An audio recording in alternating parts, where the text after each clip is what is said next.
Ok, Juan capítulo 8, te voy a pedir que te pongas de pie por favor para leer versículo 1 al 11, y hemos llegado versículo a versículo hasta esta porción que es bastante conocida, así que te voy a pedir que te pongas de pie por favor. Juan capítulo 8, versículo 1 al 11, yo leo versículo 1, tú versículo 2, y así nos vamos alternando hasta encontrarnos en el versículo 11. Dice, y Jesús se fue al monte de los olivos.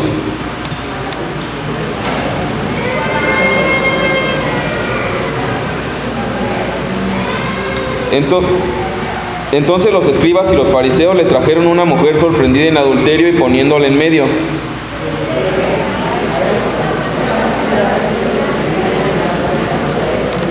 Y en la ley nos mandó Moisés apedrear a tales mujeres. ¿Tú pues qué dices?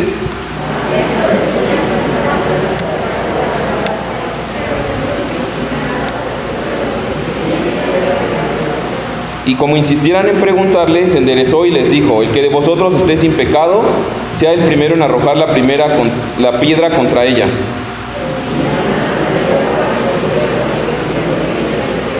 Pero ellos, al oír esto, acusados por su conciencia, salían uno a uno, comenzando desde los más viejos hasta los postreros, y quedó solo Jesús y la mujer que estaba en medio.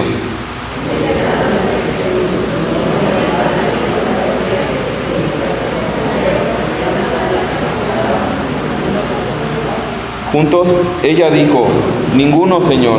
Entonces Jesús le dijo: ni yo te condeno, vete y no peques más. Señor, te damos muchas gracias porque es un privilegio que nos permita estar frente a tu palabra, Señor. Gracias porque tu palabra es viva, es eficaz, Señor, y tu palabra no solamente nos da a conocer quién eres tú, sino que también transformas y disciernes nuestros pensamientos, nuestras actitudes, nuestros deseos, Señor, a lo cual te rogamos que nos concedas, Padre, para gloria de tu nombre, el recibir esta palabra en corazones dóciles, corazones dispuestos, Señor, no solamente a ser oidores olvidadizos, Señor, sino que realmente tu palabra dé fruto para tu gloria. Así que te rogamos que nos des la humildad, Señor, de escuchar esto, sabiendo que es en primer persona hacia nosotros, que nos quieres hablar, Señor, y es por eso que nos has traído hasta aquí, Padre. Te rogamos todo esto en el nombre de Jesús. Amén. Ok, ¿pueden tomar su asiento, hermanos?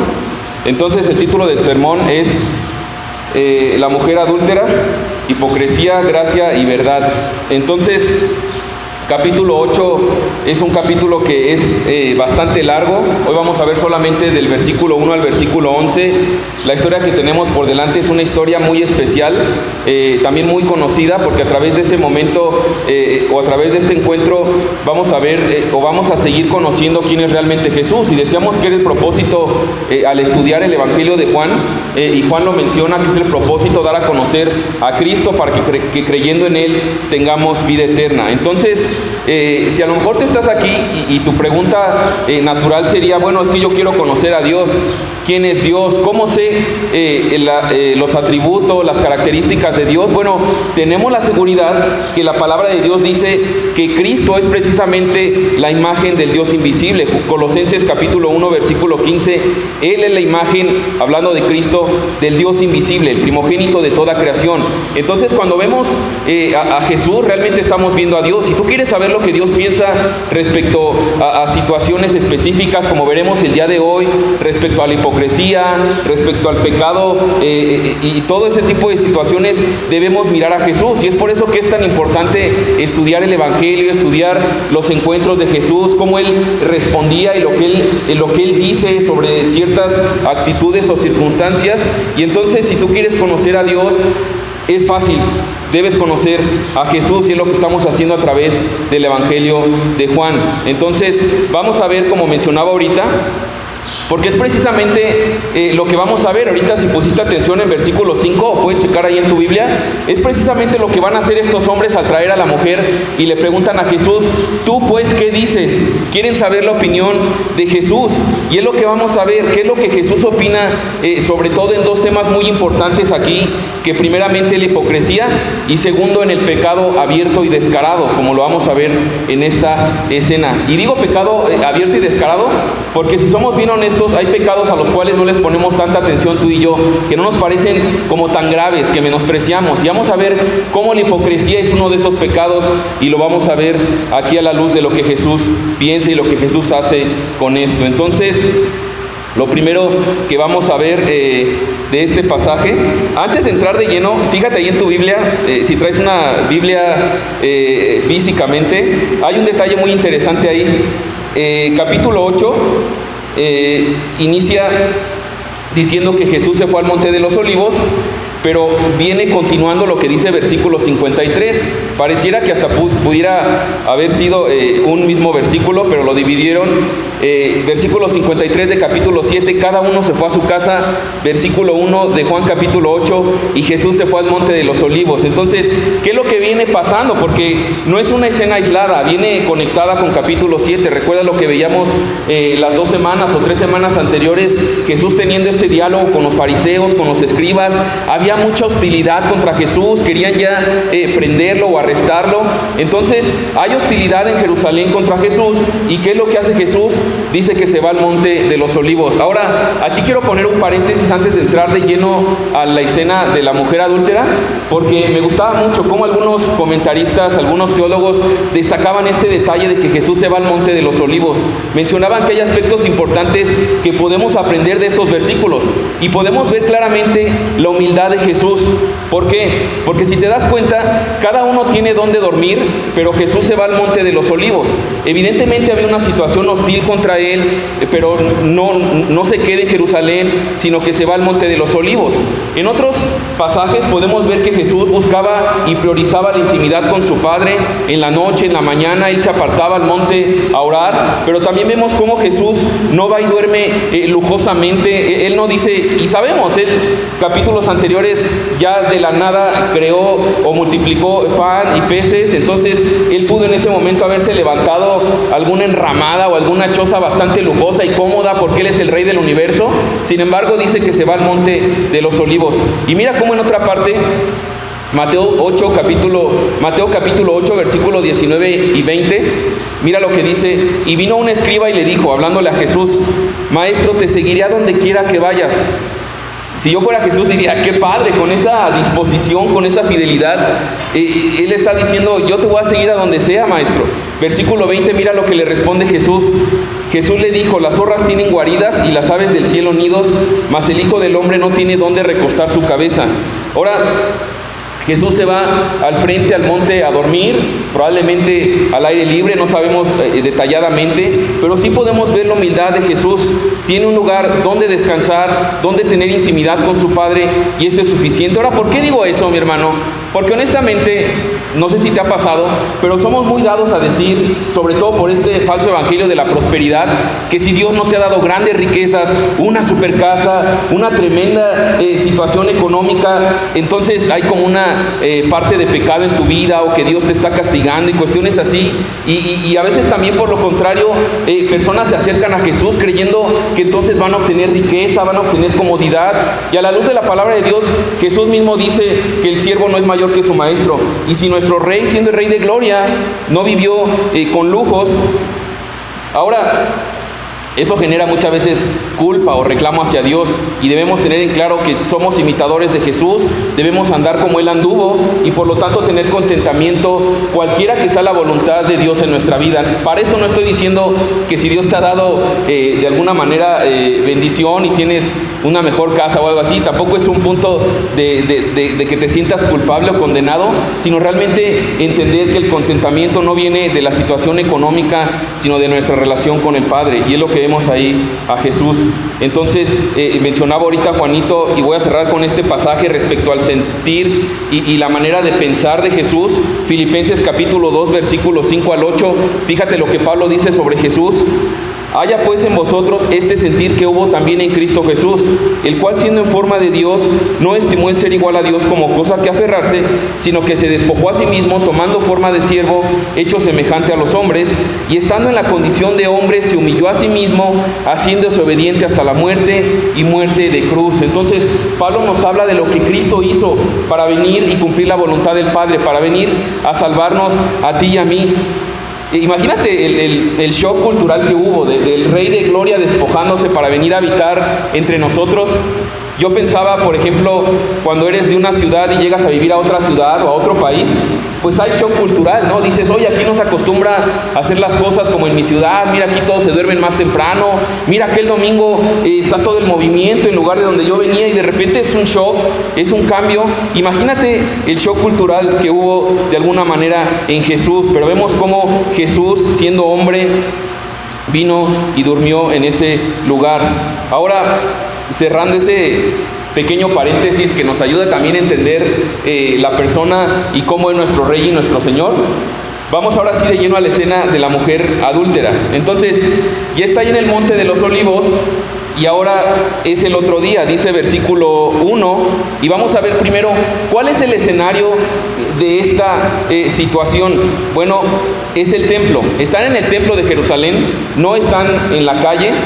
Dice versículo 2, y por la mañana volvió al templo, hablando de Jesús, y todo el pueblo vino a él, y sentado a él les enseñaba. Entonces Jesús está en el templo de una manera sencilla, no hace un gran estruendo, grandes invitaciones, simplemente él va, se sienta y enseña la palabra. Ahora te imaginas tener a Dios mismo ahí enseñando la palabra, debió ser algo impresionante.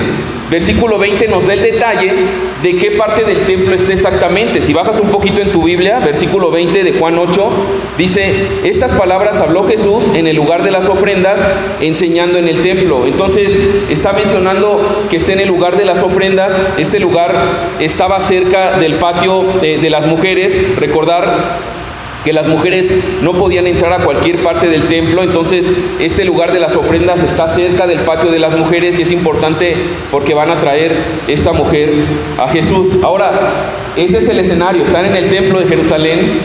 Todos podrán decir, wow, qué padre, en la iglesia, en el templo, todo bonito, todos comprensivos, ¿no? Mira cuáles son los actores que aparecen en esta escena, versículo 3. Entonces los escribas y los fariseos le trajeron una mujer. Ahora voy a volver a repetir, a lo mejor no sabes qué onda con estos fariseos, escribas, quiénes son. Bueno, los fariseos eran uno de los 3 partidos que predominaban en la vida religiosa de Israel. Ellos eran realmente un grupo pequeño, pero eran muy influyentes. Llevaban un estricto apego a la ley de Moisés. Ellos querían cumplirlo de una manera rigurosa. De hecho, la palabra fariseo quiere decir separados. Entonces imagínate cómo se veían ellos respecto a las demás personas.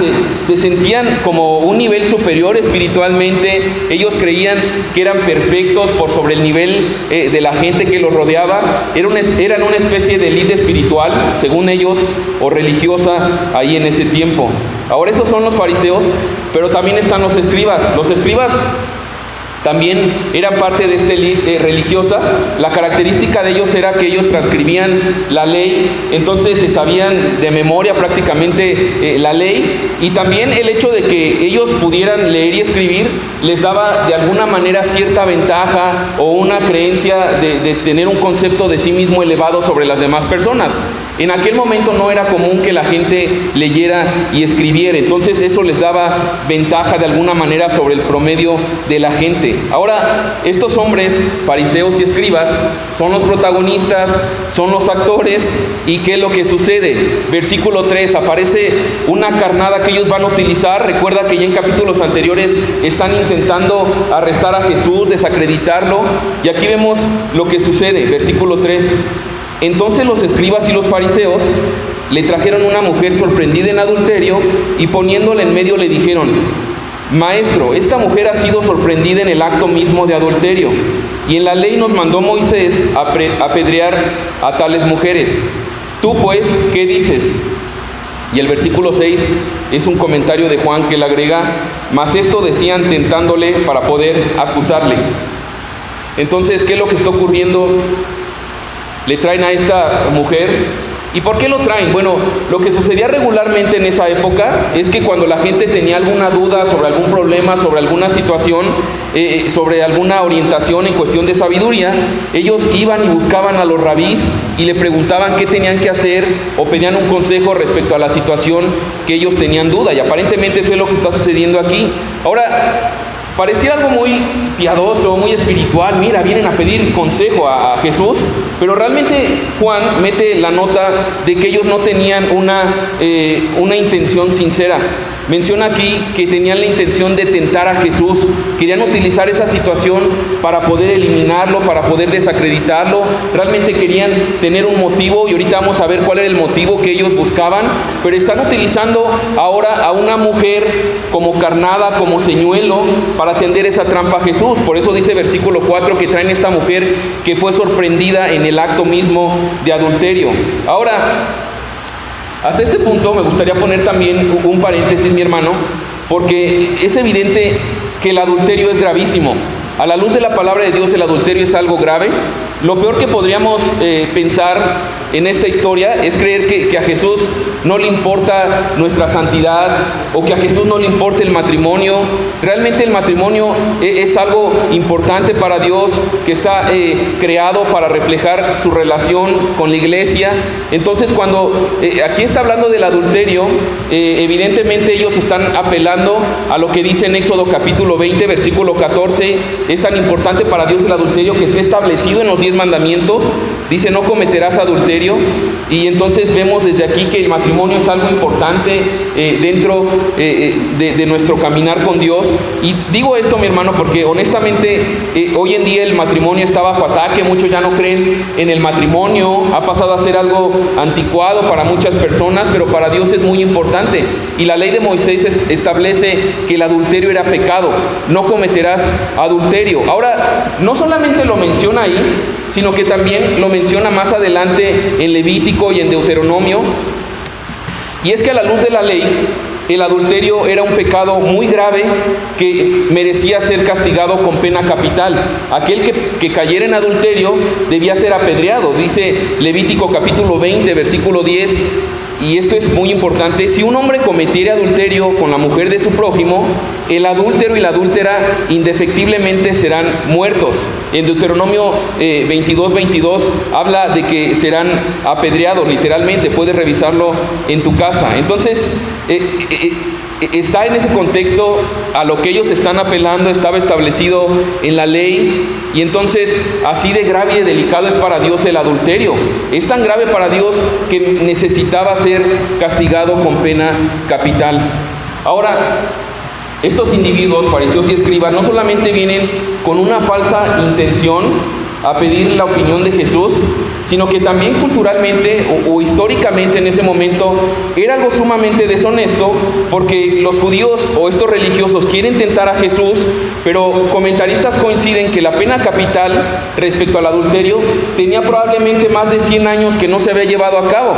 ¿Por qué? Bueno, ellos no podían aplicar ya la pena capital porque los romanos son los que estaban gobernando sobre Israel, entonces no podían saltarse la autoridad de los romanos. Entonces estaba prohibido literalmente en ese momento, pero eso nos habla una vez más de las falsas intenciones que tenían estas personas, que aparentaban ser espirituales, intentando cuidar la santidad de Dios, pero realmente tenían una intención de desacreditar a Jesús, de atrapar a Jesús, y es algo muy triste, pero también que nos confronta mucho el día de hoy. Ahora, aquí voy a hacer una pausa, porque lo más natural, creo que ya leímos y a lo mejor ya conoces esta historia, y lo más natural es pensar, bueno, qué padre que Dios va a perdonar a esta mujer.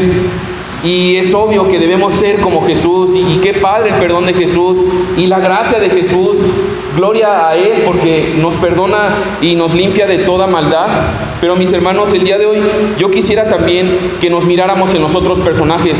Alguna vez algún maestro, al yo prepararme para enseñar la palabra de Dios, él me decía: mira, muchas veces tenemos la falsa idea de luego compararnos con Jesús y decir: pues sí, mira, yo soy como Jesús y yo perdono así, o debo perdonar así. No, ¿qué onda con esos vatos todos malos? ¿Cómo están haciendo esos juicios? Pero me decía, siempre debemos compararnos y espejearnos con las personas que están alrededor.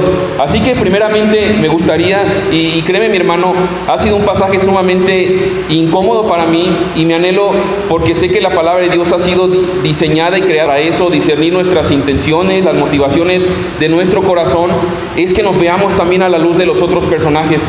Y primeramente aparecen estos fariseos, estos escribas, que como estamos viendo están viniendo con una falsa actitud hacia Jesús, están viniendo con una actitud hipócrita. Y mi hermano, si somos bien honestos, ahí empezamos a ver cómo nuestro corazón a veces es hipócrita. La hipocresía nos lleva a ser crueles. Estos hombres están acusando a esta mujer con una crueldad tremenda, le están humillando delante de todos. Algunos comentaristas se atreven a decir que precisamente porque fue encontrada en el mismo acto de adulterio, a lo mejor estaba con poca ropa, delante de muchas personas siendo señalada, y ellos están humillándola de esa manera. Acuérdate que hay mucha gente ahí en el templo, entonces imagínate todo ese escándalo, la gente mirándola, pero estos hombres están ahí, están soberbiamente buscando que Jesús la castigue, se están portando de una manera muy cruel. Entonces la actitud de estos hombres primeramente es hipocresía. Y realmente muchas veces digo esto y mi anhelo es esto, porque otra vez están dentro de un templo. Está hablando a personas que creen, que dicen creer, que procuran según ellos guardar la santidad y andar en los caminos de Dios, pero ellos están actuando de una manera hipócrita. Y muchas veces, si somos bien honestos, la hipocresía nos lleva a buscar los pecados de los demás, andar siempre examinando el pecado de las demás personas, nada más viendo qué es lo que los demás están mal. Y ese es un peligro para ti y para mí, mi hermano. Hay veces que nosotros vemos el pecado de otros más grande que ese mismo pecado hecho por nosotros. Lo minimizamos cuando sucede de parte nuestra, pero lo magnificamos cuando lo vemos en otras personas. Entonces, podríamos decir, mi hermano, que antes de mirarnos y espejearnos con Jesús, tú y yo somos unos de la multitud, levantando la piedra y levantando juicio. Constantemente nos encontramos ahí, si somos bien honestos. Y entonces estás con tu esposa, con tu esposo, y le dices: Señor, es que, ¿cómo puede ser posible? ¿Qué no ve lo que está haciendo? ¿No ves su pecado? ¿No ves su pasividad? ¿No ves su falta de sumisión? ¿Qué no vas a hacer nada? ¿Cómo es posible que quede impune? ¿No ves a mi familiar? ¿No ves su mentira? ¿No ves su amargura? ¿No ves su traición? Es posible. Y entonces comenzamos a levantar la piedra juzgando el pecado de las demás personas en lugar de mirarnos a nosotros mismos. Y muchas veces lo utilizamos hasta en una manera espiritual. Señor, ¿pero qué no vas a hacer nada? ¿No vas a hacer nada?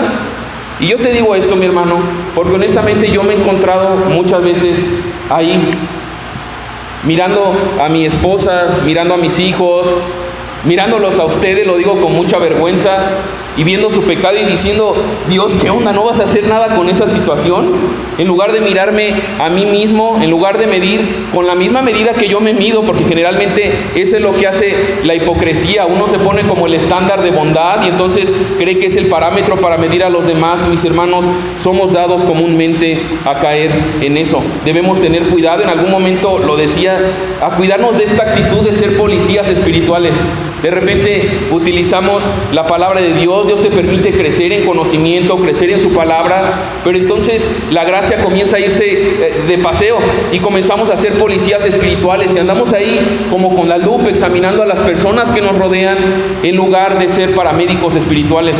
Dios no nos llamó a ser policías espirituales, sino a ser paramédicos espirituales, a llegar a la escena, intentar restaurar con mansedumbre, como dice Gálatas capítulo 6, mirándonos a nosotros mismos, porque dice la palabra que el que cree estar firme mire que no caiga. Entonces vemos en estas personas y nos podemos ver ahí identificados constantemente, juzgando, siendo duro con los demás, pero a nosotros dándonos un montón de gracia. Ahora no solamente son crueles e hipócritas, sino también muestran una actitud orgullosa y otra vez amparados en la palabra según ellos. Fíjate lo que dice versículo 5. Y en la ley nos mandó Moisés a apedrear a tales mujeres. Entonces yo me imagino la actitud de ellos. O sea, nosotros somos superiores. Te estamos citando la ley y debemos llevar a cabo la ley para implementarla. Pero mis hermanos, ellos no están interesados en la ley. No tienen celo por Dios. Juan nos dice ahí claramente que su intención es tentar a Jesús y atraparlo. Su intención no es agradar a Dios, su intención solo es perjudicar a Jesús. Esa es su motivación. Ahora, ¿cuál es el dilema aquí? Porque cuando ellos le preguntan a Jesús, ¿qué es? Hay un dilema aquí. Jesús se encuentra en una situación que pareciera que está entre la espada y la pared, que yo me imagino a estos religiosos diciendo, ya por fin, ya no hay salida, no hay manera que se libre de esto, porque si Jesús aprobaba la pena capital para esta mujer, iba a tener un problema con los romanos, como lo dije hace un momento. Los romanos iban a decir, bueno, ¿quién fue el que se atrevió a aprobar la pena capital? Jesús. Entonces, arréstenlo, irían contra él. Eso querían los religiosos. Ahora, si Jesús rechazaba la pena capital, bueno, no solamente sería el problema con los romanos, sino pensando en esto, Jesús también era conocido como el amigo de los pecadores. Entonces, imagínate la actitud que él había tenido con las personas, quedaría realmente destrozada. Si él diera la pena capital a esta mujer, cualquier pecador ya no querría acercarse a Jesús. Ahora, si él rechazaba la pena capital, Jesús iba a tener un problema con la ley de Moisés, y entonces estos hombres lo acusarían de ser un maestro que atentaba contra la palabra de Dios. Entonces la situación está tensa. Jesús está ahí, vamos a ver lo que va a hacer en un momento, pero hay alguien que falta aquí antes de avanzar en esto. ¿Quién falta aquí? Falta el hombre, ¿no? Leímos en Levítico que tenía que estar la mujer y el hombre. El hombre también adulteró, pero aquí nada más está la mujer. No dice en ningún lado que trajeron al hombre adúltero. Entonces no está el hombre, y eso evidentemente te habla que ni siquiera están cumpliendo la ley como estaba establecido. Ellos tenían una falsa intención, solamente querían atrapar a Jesús. Ahora, ¿por qué no está? Bueno, hay un montón de perspectivas, ¿no? Algunos dicen, bueno, porque realmente era su amigo o era un conocido, no sabemos, y creo que no es lo importante ahí de por qué no estaba, pero evidentemente nos muestra que no era un celo por la palabra de Dios, no era un celo por la santidad de Dios, simplemente estaban buscando atrapar a Jesús. Ahora, regresemos a la escena, y ahorita también tiene importancia esta parte del hombre, porque al final vamos a ver cómo también a lo mejor tú estás aquí el día de hoy, y a lo mejor tú estás intentando permanecer oculto de Dios, como haciendo y postergando a la luz, en lugar de venir y confesar tu pecado y abrazar su perdón, así como este hombre solamente permanece ahí, nunca se supo nada de él. Pero regresando a la parte de la escena, imagínate a la mujer, la atención de la mujer, está siendo acusada, todos los ojos sobre ella, los líderes religiosos allá apuntándola. Mi amigo, yo te digo esto porque a lo mejor tú estás así el día de hoy. A lo mejor tu vida, a lo mejor tu pasado, incluso tu presente, incluso siendo creyente probablemente, a lo mejor fueron días que de plano la carne estuvo con todo, y a lo mejor estás en un momento, mi amigo, que te sientes avergonzado, que eres señalado no solamente por tu conciencia, sino también por más personas, incluso dentro de la iglesia. Yo pensaba en esto, y uno de los obstáculos que muchas veces ponemos para las personas que son incrédulas o recién nacidas en la fe es precisamente nuestra actitud. A lo mejor a ti te ha pasado, a mí me pasó honestamente. Los que no saben mucho de mí, pues yo crecí en una iglesia cristiana, pero pues yo no era cristiano, no me gustaba ir a la iglesia, no había nacido de nuevo. Y entonces hubo un momento de mi vida donde me fui y pequé mucho, y muchas personas me conocían de la iglesia, porque pues obviamente estuve muchos años en la iglesia. Y entonces cuando Dios por su gracia abre mis ojos, me permite creer en Él y venir a su presencia, te encuentras con personas religiosas. Ay, ¿a poco tú vas a estar aquí? Si yo te conozco. Ahora aquí, pueblo chico, se conocen más, ¿no? ¿A poco tú que eras así?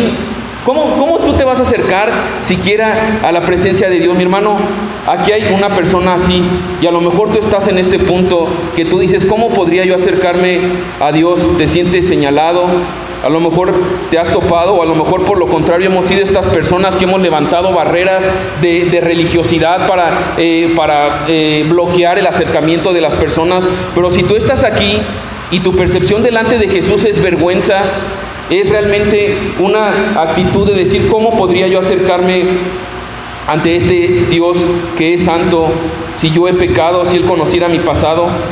Mira cuál es la reacción de Jesús ante esta mujer que fue sorprendida en adulterio.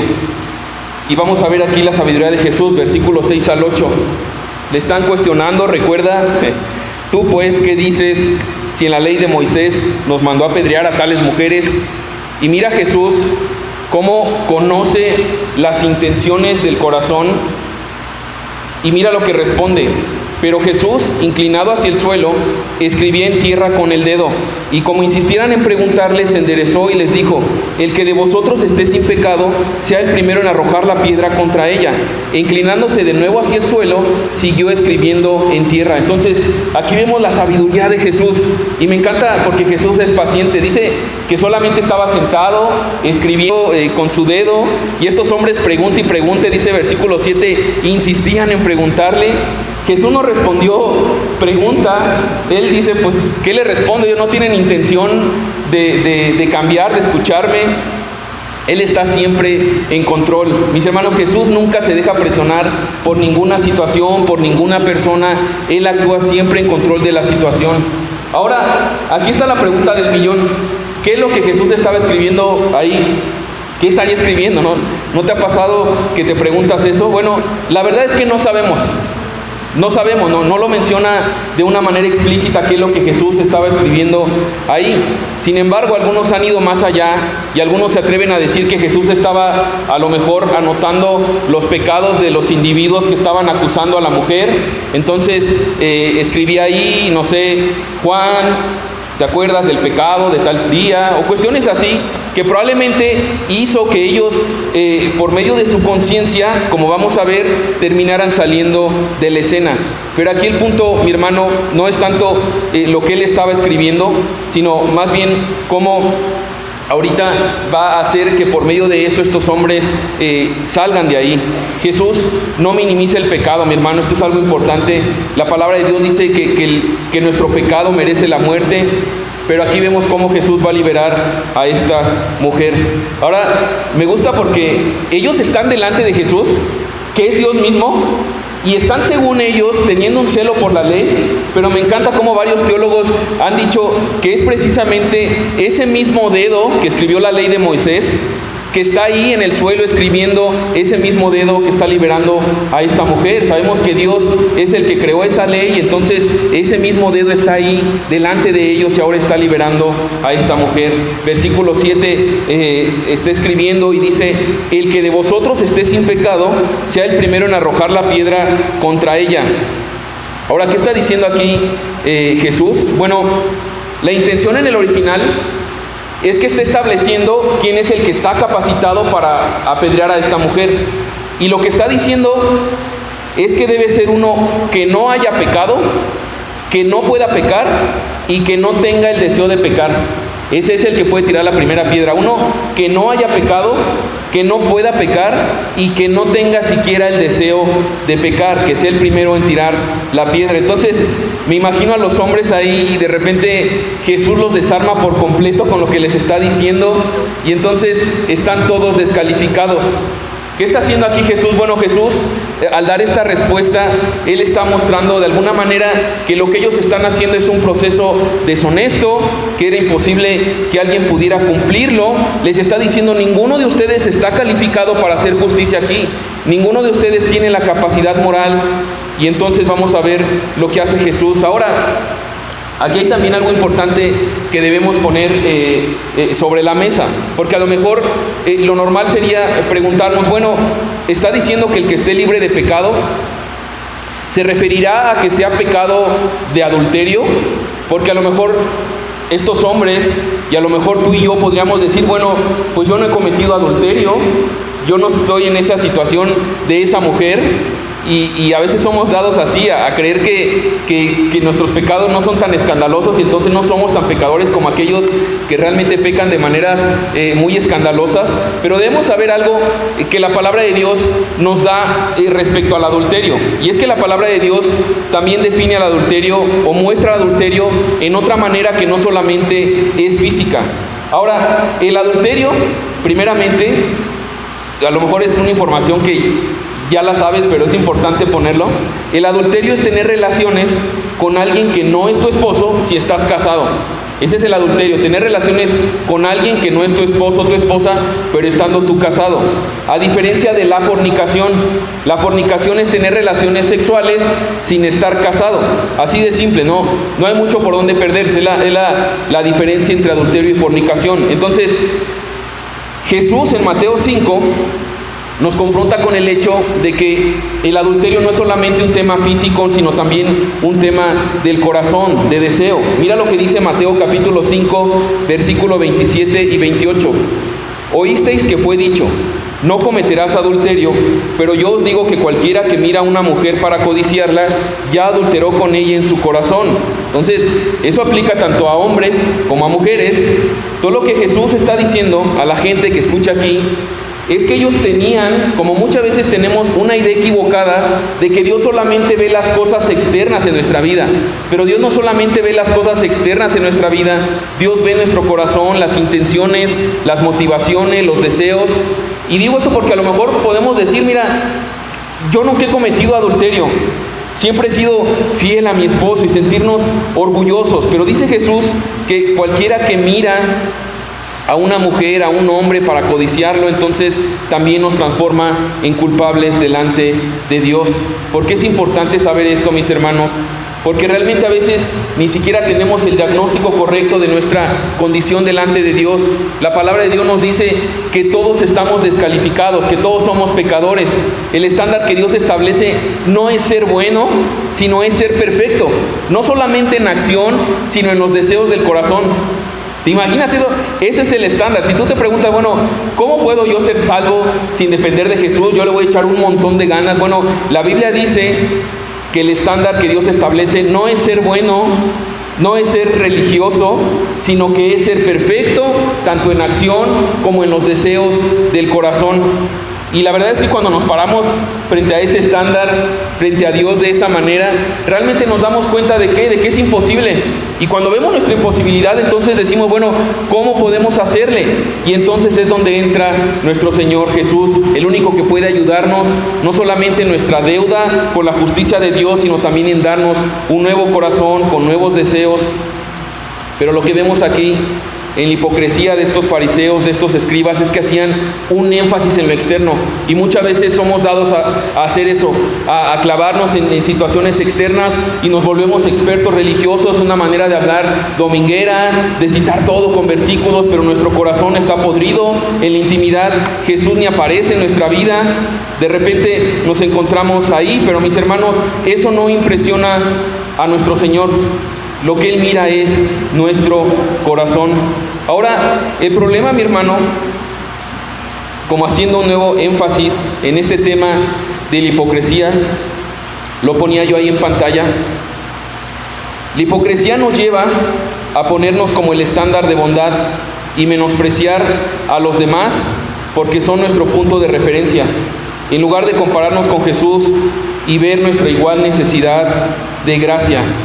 Entonces, el problema con la hipocresía es que siempre nos medimos equivocadamente y nos juzgamos comparándonos con los demás. Y es muy fácil, honestamente, encontrar a alguien que tenga un pecado más escandaloso que el tuyo. Encontrar a alguien que tú sabes que viene a la iglesia menos que tú, y entonces, ay, mira, yo voy más a la iglesia, yo sí estoy en el grupo, yo sí leo mi Biblia, yo sí oro, yo sí sirvo. Y es muy fácil agarrar de estándar a una persona y mirar hacia abajo. Y el problema con la hipocresía es que el estándar de bondad nuevamente somos nosotros, por lo tanto miramos hacia abajo. Pero mis hermanos, a la luz de la palabra de Dios, nuestro punto de referencia no deberían ser los demás, sino nuestro Señor Jesús. Y honestamente, cuando nos comparamos con Jesús, entonces decimos, pues, ¿de qué puedo sentirme orgulloso? Me falta tanto, necesito tanto de su gracia, de su perdón, pero constantemente nos olvidamos de compararnos con Él y por lo tanto nos convertimos en religiosos, duros, crueles, faltos de amor con las personas que nos rodean. Así que el propósito de Jesús para tu vida y para mi vida, dice Romanos 8, 28 y 29, es hacernos más como Jesús, parecernos más a Cristo. Él es el punto de referencia. Y cuando veo mi vida, cuando vemos nuestra vida, pero nos comparamos con Jesús en lugar del hermano, mirar a Jesús, mirar nuestra incapacidad, nuestra insuficiencia, y entonces descansar en esa gracia. De hecho, la hipocresía Jesús mismo la define como levadura. Y debemos tener cuidado de nuestro corazón. Déjame decir esto con toda certeza: todos nosotros somos hipócritas potenciales. Todos nosotros somos hipócritas potenciales. Constantemente aparentamos cosas que no son. Queremos que la gente nos vea de una manera. Queremos la aprobación, el reconocimiento. No queremos realmente exponer lo que somos. Por eso nos cuesta trabajo abrir nuestro corazón, rendir cuentas, ser vulnerables, pedir ayuda. Incluso manifestar los pecados con los que batallamos. ¿Por qué? Porque no queremos que cambie la imagen que los demás tienen de nosotros, de espirituales. Pensamos demasiado en los demás en lugar de pensar incluso en lo que Dios mismo dice de nosotros. Y digo esto de lo que Dios piensa de nosotros porque hay buenas noticias. Si tú lees los evangelios, hay palabras de Jesús para los pecadores, también lo hay para los religiosos, pero Jesús tuvo las palabras más llenas de gracia para el pecador, para aquel que reconoce su incapacidad, su insuficiencia, pero también tuvo las palabras más duras para los religiosos orgullosos. Y entonces cuando dejamos de poner nuestra mirada en Jesús y compararnos con Él y empezamos a compararnos con los demás, estamos en serio peligro, mi hermano. Estamos en serio peligro. Y espero que con esto podamos realmente venir delante de Dios. Señor, examina mi corazón, transfórmame. Esto es algo constante, porque constantemente, mi hermano, necesitamos morir a nosotros mismos. Es el llamado que Cristo nos ha hecho, tomar nuestra cruz cada día, negarnos a nosotros mismos y seguirle. Y constantemente se va a levantar este fariseo que hay dentro de nosotros, queriendo juzgar, queriendo ser cruel. Necesitamos a Jesús, necesitamos pedirle un corazón como el de Él. Y eso nos lleva al último punto sobre Jesús. Y es que vamos a ver la misericordia de Jesús. Mira lo que dice versículo 9, volviendo a Juan capítulo 8. Pero ellos al oír esto, ¿cuál esto? El que de vosotros esté sin pecado, sea el primero en arrojar la piedra contra ella. Ellos al oír esto, acusados por su conciencia, salían uno a uno, comenzando desde los más viejos hasta los postreros, y quedó solo Jesús y la mujer que estaba en medio. Imagínate la escena otra vez. No sabemos cuántos hombres eran, pero la respuesta de los hombres es que empiezan a irse del mayor al menor. Algunos dicen, pues es que obviamente el mayor, su conciencia le pesó más porque pues ha pecado más tiempo. No sabemos realmente por qué fue, pero nos habla de que fue que el mayor comenzó a irse, porque evidentemente ellos no están libres de pecado y no están calificados para hacer lo que estaban haciendo, y su conciencia les está carcomiendo, y entonces se van. Ahora mira lo que dice versículo 9, y quedó solo Jesús. Entonces se van todos los que no están calificados, pero sigue estando uno, y este uno, mi hermano, está totalmente calificado. Ponte a pensar en eso. Todos los que no están calificados, su conciencia les acusa y se van, pero el que sí está calificado, el que no ha pecado, el que no está pecando y el que no tiene deseos de pecar, está ahí con todos los argumentos para en ese momento levantar la piedra, terminar con ella. Pero mira lo que dice versículo 10, enderezándose Jesús. ¿Por qué enderezándose? Bueno, si tenemos un poco de imaginación, no sería algo ilógico pensar que ante tal vergüenza, ante tal acusación, probablemente porque físicamente también no tiene mucha ropa, la mujer está en una posición en el piso clamando por clemencia. Entonces lo más probable es que Jesús también estaba ya inclinado, poniéndose a su nivel, y entonces se endereza. Y mira la respuesta de Jesús. Yo no sé cómo estás de verdad, mi hermano. A lo mejor tu pasado hasta el día de hoy te ha definido y estás con una losa de decir, es que la sociedad, mi propia carne, Satanás, no puedo quitarme esta etiqueta de lo malvado, lo terrible que fui. Pero mira cómo responde Jesús.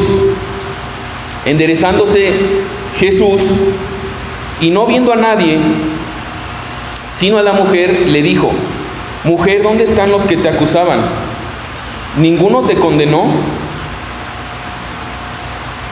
Ahora imagínate, Jesús se queda ahí, todos se fueron, la mujer diciendo probablemente, ahora sí me van a tocar, ya aquí se acabó. Quedé delante de aquel que tiene los argumentos. ¿Te imaginas el temor que pudo haber sentido? Y digo esto porque a veces esa es la actitud y la percepción que tenemos de Dios. Decimos, híjole, es que ahora sí me va a tocar, no hay esperanza para mí, me da terror, me da miedo, es tanta la vergüenza que tengo de acercarme a Dios, pero es porque no conocemos a Jesús. Mira cómo dice Jesús: mujer, ¿dónde están los que te acusaban? Ninguno te condenó. Fíjate qué respuesta tan hermosa de nuestro Señor Jesús, porque vemos una respuesta amable, y pon mucha atención en esto. La respuesta que utiliza Jesús es una respuesta que dignifica a esta mujer. Él no le dice: hey, tú adúltera. No le dice eso. Ni le dice: oye, tú pecadora. ¿Cómo le dice? Mujer. Y esa misma palabra mujer es la palabra con la que Jesús se refería a su mamá. Así la trató Jesús. Muy diferente a cómo nosotros tratamos muchas veces a las personas. Nosotros somos dados a cruelmente decir: ah, mira, ahí viene el adúltero, ahí viene el mentiroso, ahí viene el borracho, ahí viene la chismosa, ahí viene la amargada, ahí viene el desobediente. Y somos dados a etiquetar a las personas por su pasado, pero Jesús no nos trata así. Puse esto en pantalla, lo leí en algún lugar, perdona que no tengo exactamente la cita, pero me quedó esta cita, dice: tu pecado no te define, la gracia de Dios sí. Y es lo que está mostrando aquí Jesús: tu pecado no te define, la gracia de Dios sí. Entonces imagínate la escena, gente mirando, se van, Jesús, que tiene toda la papeleta para acabar con ella, extiende su gracia, y por medio de su gracia es que también la dignifica y le llama mujer. ¿Cómo responde ella después de que le dice: ninguno te condenó? Ninguno, Señor. Entonces Jesús le dijo: ni yo te condeno, vete y no peques más. Ahora es importante esta respuesta porque hay dos partes que componen esta respuesta. Juan capítulo 1 versículo 17, hablándonos precisamente del carácter de Jesús, nos habla de que es por Jesús que vinieron la gracia y la verdad. Dice Juan 1:17: pues la ley por medio de Moisés fue dada, pero la gracia y la verdad vinieron por medio de Jesucristo. La gracia y la verdad vinieron por Jesucristo. Entonces, cada vez que vemos a Jesús interactuando con las personas, vemos este equilibrio de gracia y verdad. ¿Cuál es la gracia ahí? Ni yo te condeno, vete. Esa es la gracia. No solamente no le da lo que ella merece, que merece el castigo, la misericordia, sino que también la dignificó. Vete. Ahora, esa es la gracia, pero ¿cuál es la verdad? La verdad es que le dice: y no peques más. Ahora, esto es algo muy importante porque debemos entender esta respuesta de una manera completa. Lo que Jesús está diciendo aquí es: ¿sabes qué? Mi gracia es para ti, no te voy a condenar, pero la verdad que debes escuchar es que debes abandonar ese pecado, no peques más. Y eso es lo que Jesús manda a esta mujer, y es a lo que nos manda a nosotros también. Yo ponía esto en pantalla. Jesús nos da su gracia no como licencia para seguir pecando. Él nos da su gracia para hacernos libres del pecado. Entonces, si entendemos, y digo esto porque a veces, bueno, qué padre, la mujer adúltera no recibió el castigo, entonces no importa cómo yo viva, yo puedo siempre andar como sea, total, a Jesús no le importa la manera que yo vivo. No, Él perdonó, da gracia, pero hay una instrucción, y la instrucción que ha dado desde el inicio de su evangelio, Marcos capítulo 1, versículo 15, arrepentíos y creed en el evangelio, abandonad su pecado y volveos a mí, dice el Señor. Entonces, debemos verlo así. Y yo pienso que es muy triste que muchas veces vemos la gracia de nuestro Señor como licencia para poder pecar, pero es su gracia precisamente lo que nos capacita para no pecar más.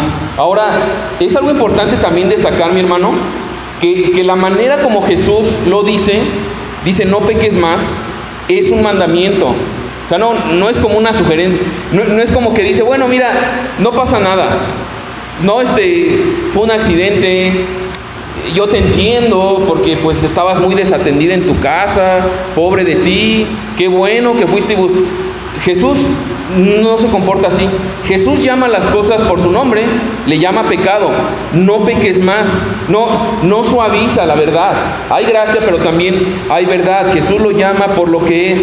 Y digo esto porque la neta es que hoy en día intentamos como suavizar la palabra de Dios, ¿no? Suavizar nuestros pecados. Y entonces ya no es pecado, fue una equivocación. Bueno, fue un error. Pues sí lo hice, pero pues es que entiéndeme. Ah, no, pues sí, pues pobre de ti. Fue simplemente una respuesta a una circunstancia o a una motivación, pero así como que digas pecado, pues no es pecado. Y Jesús llama las cosas como son.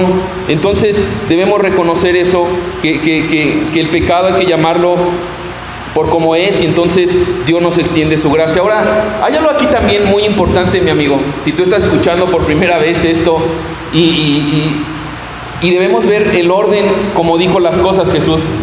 Primeramente, Él perdonó. Si tú estás aquí y dices, bueno, pero ¿qué tengo que hacer para que me perdone? ¿A quién tengo que ir? ¿O cuánto tengo que traer, dar? No sé, lo que sea. Ella no está haciendo nada. Ni siquiera habla de que esta mujer confesó su pecado. ¿Te imaginas la vergüenza? A lo mejor en tu punto dices, es que yo ya, de verdad, si conocieras, ni siquiera puedo entablar una conversación con Dios. Mi vergüenza, mi pasado, no me deja ni hablar. Bueno, esta mujer estaba en esa situación y dice la palabra de Dios que Dios estaba en Cristo reconciliando al mundo, aún sin nosotros haber confesado. Así que si tú estás aquí, abraza su perdón, abraza y ponte en ese lugar reconociendo que tú y yo éramos los que merecíamos ser apedreados por causa de nuestro pecado, y que ese perdón, que esa gracia que nos ha dado, entonces nos lleve y sea la motivación para arrepentirnos de nuestros pecados y venir a Él, porque al final del día es a lo que vino Jesús. Juan capítulo 3 nos muestra, ya estudiábamos esto también. Jesús no vino a condenar, Jesús vino a salvar. Mira lo que dice Juan 3, la conversación con Nicodemo, Juan 3, 17 al 20. Porque no envió Dios a su Hijo al mundo para condenar al mundo, sino para que el mundo sea salvo por Él. El que en Él cree no es condenado, pero el que no cree ya ha sido condenado porque no ha creído en el nombre del unigénito Hijo de Dios. Y esta es la condenación, que la luz vino al mundo y los hombres amaron más las tinieblas que la luz, porque sus obras eran malas. Porque todo aquel que hace lo malo aborrece la luz y no viene a la luz para que sus obras no sean reprendidas. Acuérdate de esto, Jesús no vino a condenar. Esta mujer ya estaba condenada, pero fue salva, fue rescatada. Y Jesús es el mismo ayer, hoy y por los siglos. Y a pesar de tu pasado, si hoy te encuentras así el día de hoy, hay esperanza para ti. Abraza a nuestro Señor, abraza su perdón, y entonces que sea esa la motivación para venir a Él. Ahora, por otro lado, a lo mejor tú estás luchando con algo. A lo mejor eres también un creyente que en este momento te sientes condenado, que a lo mejor en tu vida estás en una situación actual en la cual no puedes salir, tus pensamientos, y a lo mejor estás derivando lo que tú eres por lo que otras personas dicen de ti, o que piensas que incluso Dios ya va a terminar contigo y te sientes condenado. Mi hermano, pon la mirada en Jesús. Dice Romanos capítulo 8, versículo 1. Ahora pues ninguna condenación hay para los que están en Cristo Jesús, los que no andan conforme a la carne, sino conforme al Espíritu. Subraya eso si estás utilizando tu Biblia. No hay ninguna condenación para los que están en Cristo Jesús. Entonces, en lugar de enfocarte en la condenación, enfócate en estar en Cristo. Versículo 33 y 34 de Romanos 8. ¿Quién acusará a los escogidos de Dios? Dios es el que justifica.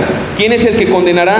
Cristo es el que murió, más aún el que también resucitó, el que además está a la diestra de Dios, el que también intercede por nosotros. ¿Quién te puede condenar? A todo aquel que ha creído en Jesús como Señor y Salvador, si es Él mismo el que intercede por nosotros. Ahora hay un punto prácticamente para ir terminando con esto.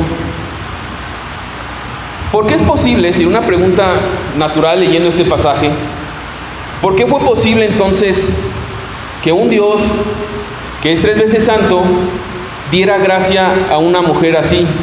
¿Cómo es posible que un Dios que es 3 veces santo pueda darme gracia a mí, que quedara como si nada la mujer adúltera? Entonces el pecado no es tan grave, pues no pasó nada. Definitivamente no, el pecado a la luz de la palabra de Dios es algo tremendo, es algo gravísimo. La paga del pecado es muerte, pero es porque Dios es justo, pero también porque es misericordioso. Ahora, ¿cómo Dios es justo? Bueno, Dios no dejó ese pecado sin juzgar, ni dejará tu pecado y mi pecado sin juzgar. Entonces, ¿dónde juzgó Dios ese pecado? En la persona de Jesús.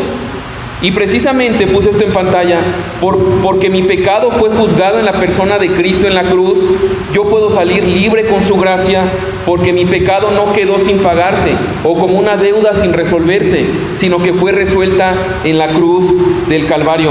Y cuando ponemos nuestra fe en Jesús, nuestros pecados son saldados. Y no solamente son saldados, sino también tenemos saldo favorable. Su justicia es puesta a nuestra cuenta, de tal manera que Dios nos ve como si mirara a Jesús. Mi hermano, Jesús enfrentó la pena capital por nuestro pecado para que tú y yo podamos disfrutar la gracia y la misericordia de Dios. Como dice Salmo 85, versículo 10. Me encanta este salmo, muestra precisamente este equilibrio de Jesús. Dice: la misericordia y la verdad se encontraron, la justicia y la paz se besaron. ¿Sabes dónde ocurrió eso? En la cruz.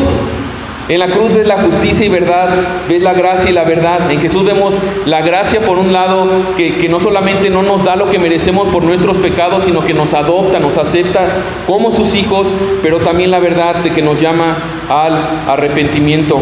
Ahora, ¿qué debo hacer si he entendido esto? Bueno, es una realidad en mi vida. Honestamente puedo reconocer que he pecado delante de Dios, pero ¿cómo podría yo acercarme? Dice la palabra de Dios en 1 de Juan capítulo 1 versículo 9: si confesamos nuestros pecados, no un error, no un desliz, no una equivocación, sino llamamos las cosas como son, si confesamos nuestros pecados, Él es fiel y justo para perdonar nuestros pecados y limpiarnos de toda maldad. No hay nada que Jesús no pueda limpiar. Ahora yo te pregunto, ¿qué harás con esto? ¿Qué harás con esto? Y si, hermano, hay una aplicación más que podríamos sacar de esto, y es evidentemente, como dice Efesios, ser imitadores de Dios como hijos amados. Si hemos entendido su gracia y nos encanta, ¿no? Como, wow, qué tremendo perdón. Bueno, la gracia que Dios nos ha dado nos capacita para dársela a los demás. Imagínate esta mujer que se hubiera levantado, hubiera caminado 200 metros contra la multitud y hubiera querido aventarles piedras, ¿no? ¿Te imaginas la actitud? Si ella ya fue bendecida, fue perdonada, recibió tanta gracia. Yo te pregunto, cuando en tu familia, tu esposo, tu esposa, tus hijos, cuando los hermanos aquí en la iglesia pecan, ¿eres conocido por dar gracia cuando alguien peca a la luz de que tú reconoces también tu pecaminosidad y que es solo por gracia tu salvación? ¿O eres más bien un policía religioso que juzga, que condena a los demás, que te sientes casi el Espíritu Santo y tienes que estar convenciendo a todos que están mal y pecando? ¿Qué actitud estamos teniendo frente al pecado de nuestros hermanos? Mi oración de verdad es que podamos crecer en gracia, en ser personas que extiendan esa misma gracia que ya hemos recibido. Y como decía Chuck Smith, decía él mucho esto: si te vas a equivocar, equivócate del lado de la gracia en vez del lado del juicio.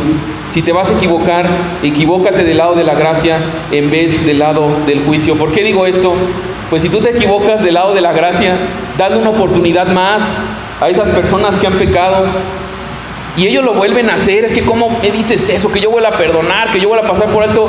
Mira, ellos serán los que abusan de la gracia, pero Dios no te pedirá cuentas por eso. Pero si tú te equivocas del lado de juicio, de ser duro, de mirar a los demás inferiores a ti, entonces Dios nos pedirá cuentas a nosotros por haber sido duros. Así que para terminar, mi hermano, vamos a darle gracias a Dios por este tiempo, por su palabra, y rogándole que examine nuestro corazón. Muy probablemente, a lo mejor has identificado tu corazón que se ha plantado ya como religioso, y en lugar de gozarte en la gracia de Dios y ser un canal de su gracia, más bien ya te has vuelto una especie de policía espiritual. Hay amargura, hay falta de perdón, hay juicio hacia las personas que te rodean. Pedirle a Dios perdón sabiendo que Él está dispuesto no solamente a perdonarnos, sino a transformar nuestro corazón y hacernos agentes de gracia. Pero a lo mejor tú eres como esta mujer adúltera que dices: híjole, yo la verdad nunca había escuchado, yo tenía esa impresión más bien de que yo acercarme a Dios con mi pasado, con lo que yo he hecho, Él me iba a despreciar. y hoy estás entendiendo que es por su gracia. No es porque no le importe el pecado, no es porque no se agrave tu pecado, tu pasado, sino porque ese pecado ya fue castigado, ya fue ejecutado, ya fue pagado en la cruz del Calvario por nuestro Señor Jesús. Y de ahora en adelante, mi hermano, no es tu pecado lo que te define, sino la gracia de Dios, que no solamente te perdona, sino, dice la palabra, te adopta como un hijo suyo, te adopta como un hijo suyo. O a lo mejor estás aquí y te encuentras como este hombre que no aparece por ningún lado en la escena, y a lo mejor algunos coinciden, probablemente estuvo viendo de lejos, era algo que evidentemente fue un escándalo en ese momento, y a lo mejor tú hasta el día de hoy has decidido permanecer así, como anónimamente, sin querer involucrarte, sin querer venir a la luz para abrazar el perdón de nuestro Señor. Mi oración de verdad, mi hermano, es que por medio de tu conciencia, al igual que estos hombres, Dios pueda concederte arrepentimiento y fe. Así que vamos a orar para terminar. Señor, gracias por este tiempo, gracias por tu palabra, gracias porque es bueno, Señor. Tú nos amas, y gracias porque en tu amor nos incomodas, pero nos incomodas, número uno, para nuevamente reconocer nuestra incapacidad y entonces abrazar y de verdad gozarnos tanto de la gracia que hemos recibido, Señor. Gracias porque tú no nos has dado conforme a nuestros pecados, sino que ha sido tu misericordia lo que nos ha sostenido, lo que nos ha salvado, Señor. Gracias, Padre, porque todos podemos identificarnos ahí como primeramente como esos religiosos, Señor, en los cuales constantemente nuestro corazón engañoso se ha levantado altares de nosotros mismos, creyéndonos superiores, juzgando, aún utilizando tu palabra y situaciones o cosas espirituales para emitir juicio y ser duro con las demás personas, Señor. Gracias porque hoy tú examinas nuestro corazón, nos redarguyes, y esto es para que también te pidamos perdón, Señor, y nos transformes. Te necesitamos totalmente cada día, Señor. No solamente nos limpies de esa actitud, sino llénanos de tu actitud, de tu sentir, de tu mente, de tu corazón. Ayúdanos a entender, Señor, que al pie de la cruz todos somos iguales y que es únicamente tu gracia la que nos sostiene cada día, Señor. Gracias porque tú no te cansas de nosotros, Señor. Gracias porque tú estás perfeccionándonos, Señor. Te necesitamos totalmente, Señor. Y gracias también, Padre, porque a lo mejor aquí hay muchas personas que por primera vez han entendido esto y hoy pueden ubicarse como esta mujer adúltera, Señor. Gracias porque ante falsos conceptos, o a lo mejor habíamos escuchado en algún lugar y no habíamos ido a tu palabra, había esta sensación de imposibilidad para acercarnos a ti por nuestro pasado, por nuestro pecado, Señor. Pero hoy podemos ver tu corazón clemente y compasivo, Jesús, que tú no viniste a condenarnos, sino a salvarnos, a dar tu vida por todo aquel que cree en ti, Señor.